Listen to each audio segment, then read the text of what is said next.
Hello, this is question 6 from the 2013 maths. We've got Alice, Bob and Charlie, the well-known expert logicians. Right, okay, they're back. They always tell the truth. In each of the scenarios below, Charlie writes a whole number on Alice and Bob's foreheads. Difference between the two numbers is 1. Either Alice's number is 1 larger than Bob's, or Bob's number is 1 larger than Alice's. Okay. Each of Alice and Bob can see the number on the other's forehead, but can't see their own number. Part 1. Charlie writes a number on both heads. Each of your numbers is at least 1. The difference between the numbers is 1. Alice says, I know my number. Explain why Alice's number must be 2. What is Bob's number? Right, okay, so yeah, Bob must have a 1 for Alice to know that she's got a 2. Right, so if Bob had a number greater than 1, then Alice could have Bob's number, let's call it n, had a number n greater than 1, could have n plus 1 or n minus 1.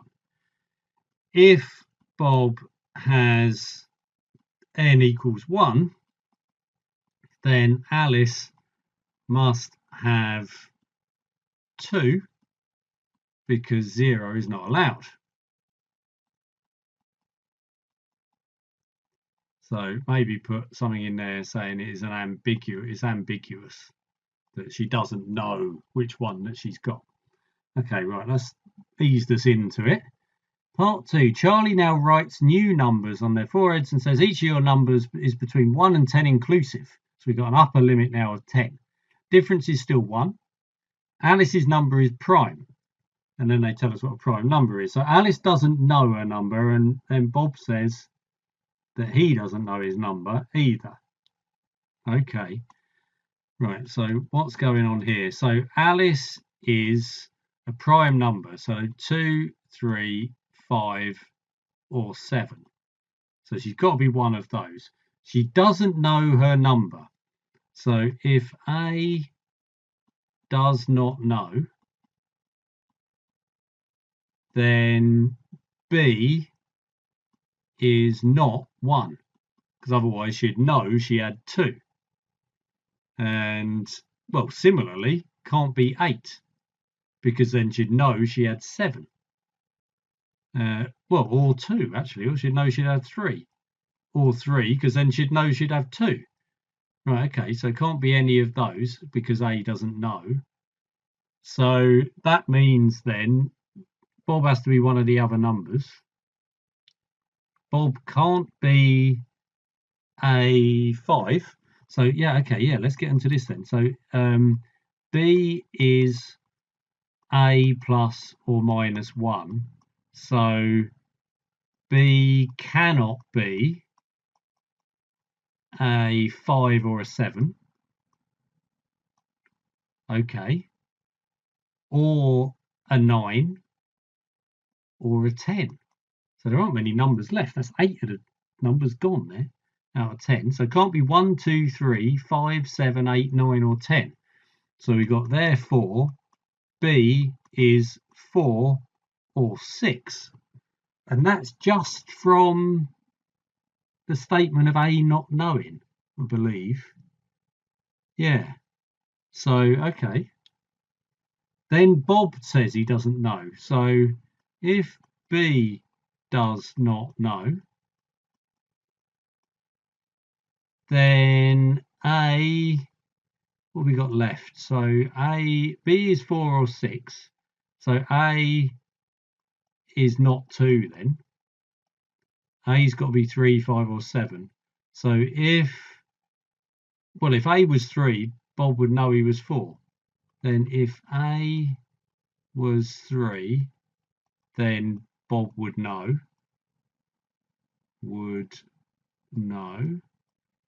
And then if A was 7, the same thing. So therefore, A must be 5. And then that means Bob doesn't know if he's a 4 or a 6. Okay, that was significantly tougher than the first part, and it's filled up the sheet. So let's try the last part. Charlie now writes new numbers. Each of your numbers, 1 to 10 inclusive. Again, difference is 1. Alice says, I don't know my number. Is my number a square number? If I told you that, then you would know your number. Bob then says, I don't know my number. Oh my word. Right. So if A, let's just start with the first bit again. So if A does not know, so A doesn't know, so that means that B is not 1 or 10. So that's a start. So B's not 1 or 10. So that's what Alice already knows. So she says, I don't know my number. Then Charlie says, right, you would know if I told you if your number was square or not. So we're splitting this then to A, if A is 1, 4, or 9. And then if A is 2, 3, 5, 6, 7, or 8. Okay. Well, we know that B doesn't know. So we can repeat actually this top bit. So if B does not know, I'm not going to write it out again because I'm running out of space, but if B does not know, then A can't be 1 or 10. Oh, actually, I should have had 10 on there as well. A can't be 1 or 10 either.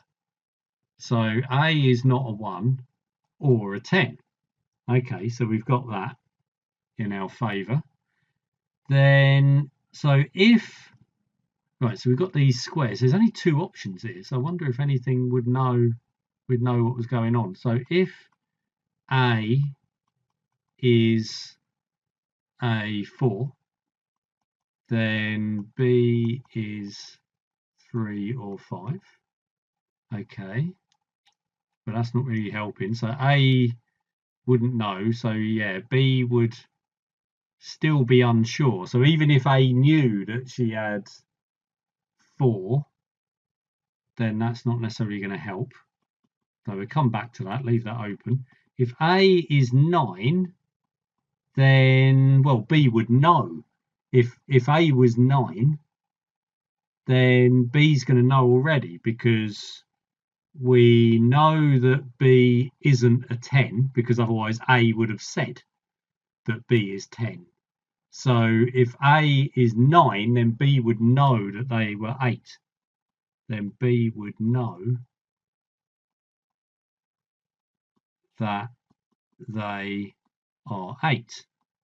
Right, that might need a little bit of explanation then. So because if B were 10, then A would already know that they were 9. Already know they were 9. Okay. So A can't be 9. So we've got some indefinite there. So we've got a conclusion, which I'll put in just here in red. Therefore, okay, you sort of put this down here. If A is square, then they would know they are 4. Which could be, they would know they are 4. That could be the answer to all of this. So if A is not square, I mean, there's so many options here. If A is not square, then being told they're one of these, then this leads to ambiguity, doesn't it? I mean, there's no way they could know out of all of these. So say A was, e.g., if A were, well, 5. If A were 5, then B could be 4 or 6, but A could still be 3 or 7. So they've got no way of knowing which one they would be out of those. You've got 3, 5, and 7. I mean, you've just got so much ambiguity there. So that's where they wouldn't know. But C is saying you would know your number if they knew whether they were square or not. And they can't be a 1 and they can't be a 9, so they must be a 4. Well, that was quite tricky, that one. Yeah. again, writing out the explanations is not that easy, but it's going through step by step, statement at a time, just doing these if this then that stuff and trying to find contradictions. Except here we weren't just looking for the same sort of contradictions that we'd found on previous papers. So they'd ramped this one up a bit, I think, compared to other ones, which is summing up 2013 all round. I'm still sticking with this being a difficult paper, all in all. They've all been pretty tough, I would have said, so far, compared to some of the previous ones. But that was nice. I like that, because quite often question 6 is a bit of a gimme. So they've really made that one a tough one compared to previous years.